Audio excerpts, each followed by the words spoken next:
दोस्तों, हम लोग अम्बेडकर जी की किताब बुद्धा एंड हिज धर्मा पढ़ रहे हैं।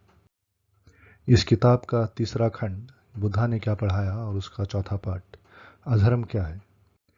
उस चौथे पार्ट का आखिरी सेक्शन कि किसी भी किताब को इनफेलिबल मानना, ये मानना कि वो आसमान से उतरी है या वो गलत नहीं हो सकती, ऐसा मानना अधर्म है। ब्राह्मणों का ये मानना है कि वेद सीक्रेट हैं, और ना केवल वो ये मानते हैं कि वेद सीक्रेट हैं, बल्कि ये भी मानते हैं कि उनकी अथॉरिटी फाइनल है।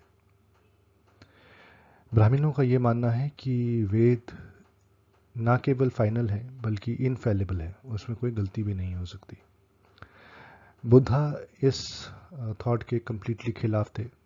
वो नहीं मानते थे कि वेद सीक्रेट हैं, वो नहीं मानते थे कि वेद फाइनल है, और वो नहीं मानते थे कि वेद इनफेलिबल है।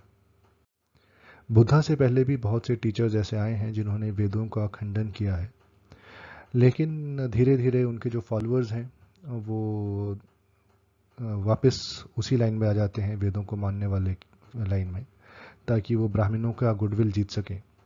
लेकिन बुद्धा ने कभी ऐसा नहीं किया, और बुद्धा अड़े रहे कि वेद जो हैं ये ना तो फाइनल है, ना ये सेक्रेड है, और ना ही इनफेलेबल है। इसका एग्जाम्पल तीजसता में मिलता है, जहाँ बुद्धा ने वेदों के बारे में ये कहा है कि वेद ऐसा है जैसे एक वाटरलेस डेजर्ट, जैसे कि एक वाटरलेस डेजर्ट हो, एक रेगिस्तान जहाँ पे पानी नहीं है, एक ऐसा जंगल जहाँ पे कोई रास्ता नहीं है। तो उन्होंने वेदों के बारे में कहा है कि ये जो है बिल्कुल ही फालतू किताबें हैं, इनको पढ़ के कुछ नहीं मिलेगा।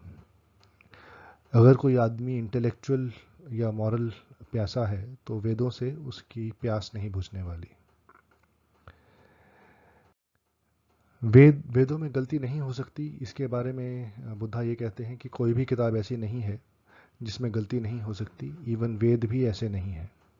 हर चीज़ का एग्जामिनेशन करना चाहिए और उसको री एग्जामिनेशन भी करना चाहिए कि उसमें गलती है या नहीं है। ये चीज़ बुद्धा अपने सरमन में बताते हैं, जब वो कलाम से बात कर रहे थे या कलाम में सरमन दे रहे थे। एक बार गौतम बुद्ध कौशल राज्य से निकल रहे थे, तो वहाँ पे केशपुत्र करके टाउन है, वहाँ से निकल रहे थे। वहाँ के जो लोग हैं जिनको कलाम कहते हैं, उन लोगों को पता चला कि गौतम बुद्ध ने यहाँ से निकल रहे हैं, तो वो गौतम बुद्ध के पास गए और उन्होंने गौतम बुद्ध से पूछा, हे बुद्ध, हमारे यहाँ बहुत से ज्ञानी आते हैं जो ये कहते हैं कि उनका जो विचार है वो बहुत बढ़िया है, और उनके अलावा जो भी विचार हैं उनका खंडन करते हैं और मजाक उड़ाते हैं। उसके बाद हमारे गांव में कोई दूसरा ज्ञानी आ जाएगा जो कहेगा कि मेरा विचार सही है, और उसके अलावा जितने भी विचार हैं वो उनका खंडन करेगा और उनका मजाक उड़ाएगा। तो ये सब सुनने के बाद बुद्ध, हम लोगों को समझ में नहीं आता कि क्या सही है क्या गलत है, हम लोग डाउट में पड़ जाते हैं। गौतम बुद्ध कहते हैं बिल्कुल इस तरह से, जब एक ज्ञानी आपको कुछ सीख देगा, दूसरा आदमी कुछ दूसरा कहेगा, तो डाउट होना नॉर्मल सी बात है। उसके बाद गौतम बुद्ध कहते हैं कि तुम लोग किसी ऐसी चीज़ पे विश्वास ना करो जो कि सिर्फ तुम्हें सुनी हो, सुनी सुनाई बात पे विश्वास ना करो। जो लोगों ने आमतौर से अफवाह फैलाई हो या जनरली लोग बात कर रहे हैं उस चीज़ पे विश्वास मत करो। जो स्क्रिप्चर लिखा गया है उस पे विश्वास ना करो।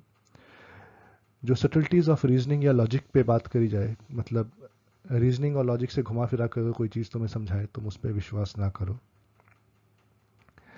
एग्रीएबल बिलीफ्स पे विश्वास मत करो। जो तुम्हें जेन्युइन लगता है सिर्फ दिखने में, उस चीज़ पे विश्वास मत करो। अगर कोई ये कहता है कि वो सुपीरियर है या अथॉरिटी साइड से आता है, तुम उस पर भी विश्वास मत करो। तो फिर कलमा कहते हैं कि भाई तो हम विश्वास करें तो करें किस पे। तो बुद्धा कहते हैं तो मैं तुम्हें 3 टेस्ट देता हूँ, जो चीज़ इन 3 टेस्ट को पार कर लेगी तुम उसको सच मानो। तुम अपने आप से ये पूछो कि जो चीज़ है क्या ये ब्लेम वर्दी है या नहीं है, क्या ये चीज़ विजडम के खिलाफ जाती है या नहीं जाती है, और इससे लोगों में दुख तो नहीं बढ़ेगा। ये 3 टेस्ट पास होते हैं तब तुम उस चीज़ को मानो, अदरवाइज तुम ना मानो। मतलब उस धर्म को मानो, अदरवाइज उस धार्मिक फिलॉसफी को मत मानो।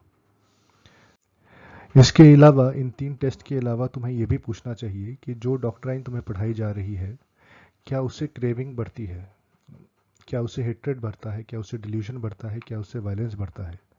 और अगर ये चीज़ें बढ़ती हैं तो वो सही फिलॉसफी नहीं है। इसके अलावा तुम ये भी पूछो अपने आप से कि जो मुझे फिलॉसफी पढ़ाई जा रही है, क्या मैं अपने पैशंस क्या वो मेरे पैशंस को कंट्रोल करने में मदद करती है? क्या वो मुझे दूसरे लोगों को मारने को कहती है? क्या वो ऐसा कहती है कि किसी दूसरे की बीवी ले लो, या झूठ बोलो, या कोई और गलत काम करने को प्रेरित करती है? तो अगर वो फिलॉसफी इन सब चीज़ों में फेल होती है, सब चीज़ों में पास नहीं होती, तो वो फिलॉसफी गलत है। और फाइनली तुम ये पूछो कि जो फिलॉसफी तुम्हें बताई जा रही है, क्या उससे इल बीइंग या सफरिंग बढ़ तो नहीं रहा? तो कलाम मतलब इन लोगों से पूछते हैं, तुम्हें क्या लगता है कि जो तुम्हें फिलॉसफी बताई गई है दूसरे ज्ञानियों द्वारा, क्या वो सही है या नहीं? उससे इल बीइंग बढ़ता है या नहीं बढ़ता? तो वो लोग रिप्लाई करते हैं, नहीं, उससे जो इल बीइंग है, मतलब सफरिंग है लोगों की, वो बढ़ती है। उसके बाद बुद्धा पूछते हैं कि जो ये फिलॉसफी तुम्हें बताई गई है, उसको तुम सल्यूट कर सकते हो कि नहीं सल्यूट कर सकते? तो बोलते हैं कि नहीं, उस फिलॉसफी को हम सल्यूट नहीं कर सकते। फिर वो पूछते हैं कि वो ब्लेम वर्दी है या नहीं है, तो वो उनको जवाब मिलता है कि वो ब्लेम वर्दी है। फिर बुद्धा पूछते हैं, जो फिलॉसफी तुम्हें बताई गई थी, क्या वो जो वाइज लोग हैं उसको मानेंगे या नहीं मानेंगे, जो समझदार लोग हैं? तो उन्होंने कहा समझदार लोग नहीं मानेंगे। फिर उन्होंने पूछा कि इससे सफरिंग बढ़ेगी या कम होगी, तो उन्होंने कहा कि नहीं, इससे सफरिंग बढ़ेगी। तो उसके बाद गौतम बुद्धा कहते हैं कि जो चीज़ें इस सब चीज़ों में फेल हो, उसको फाइनल या इनफेलिबल नहीं माना जा सकता। तो लोगों ने कहा, आप सही कह रहे हो, नहीं माना जा सकता। इसके बाद गौतम बुद्धा दोबारा से वही चीज़ समझाते हैं कि जो तुमने सुना है सिर्फ उस पर मत जाओ।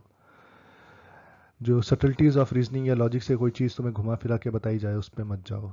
अपीयरेंसेस पे मत जाओ सिर्फ इसलिए क्योंकि तुम्हें कोई चीज़ एग्रीएबल लगती है, कोई बिलीफ, उस पर मत जाओ। कोई ये कहता है कि मैं सुपीरियर हूँ, या मैं बड़ा ब्राह्मण हूँ, या ज्ञानी हूँ, उस तरह से तुम्हें कोई चीज़ समझाए तो उस पर मत जाओ।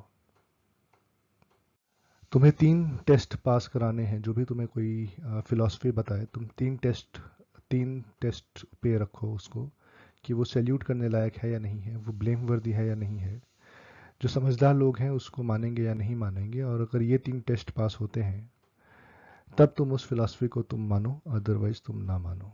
तो इस पे लोग कहते हैं उनसे, वंडरफुल, मतलब बुद्धा को कहते हैं बहुत अच्छा बताया आपने हमें। और इसके बाद अम्बेडकर जी कहते हैं, इस जो आर्ग्यूमेंट है, इसका सब्सटेंस इज सिंपल। कोई आपको कुछ भी बताए एज एन अथॉरिटी, उस चीज़ को नहीं मान लेना है। ना स्क्रिप्चर्स को मानना है, ना कोई आपको रीजनिंग उल्टी सीधी करके, मतलब होता है ना, कुतर्क करके बताए या घुमा फिरा के कोई बात समझाए, उस चीज़ को नहीं मानना है। अपीयरेंसेस पे नहीं जानना सिर्फ इसलिए कि वो एग्रीएबल है, कोई बिलीफ, इस पे नहीं जाना। सिर्फ इसलिए कि वो दिखने में जेन्युइन लगता है, उसलिए नहीं जाना, क्योंकि वो चीज़ कोई ब्राह्मण या कोई सेंट या कोई सुपीरियर बता रहा है, इसलिए नहीं जाना। आपने 3 चीज़ें देखनी है कि जो आपको पढ़ाया जा रहा है एक रिलीजन की तरह, वो सैल्यूट करने लायक है या नहीं है, वो ब्लेम वर्दी है या नहीं है, और उससे सफरिंग बढ़ेगी या कम होगी। सिर्फ ये 3 ग्राउंड्स पे अगर कोई फिलॉसफी बैठती है, तभी आपको उस फिलॉसफी को मानना है, अदरवाइज आपको उस फिलॉसफी को नहीं मानना। तो दोस्तों, हमने बुक 3 का चौथा पार्ट आज कंप्लीट कर लिया। अगले पार्ट में हम शुरू करेंगे सधर्म क्या होता है। अभी तक हमने पढ़ा धर्म क्या है, अधर्म क्या है, और अब फाइनली पढ़ेंगे कि सधर्म क्या है।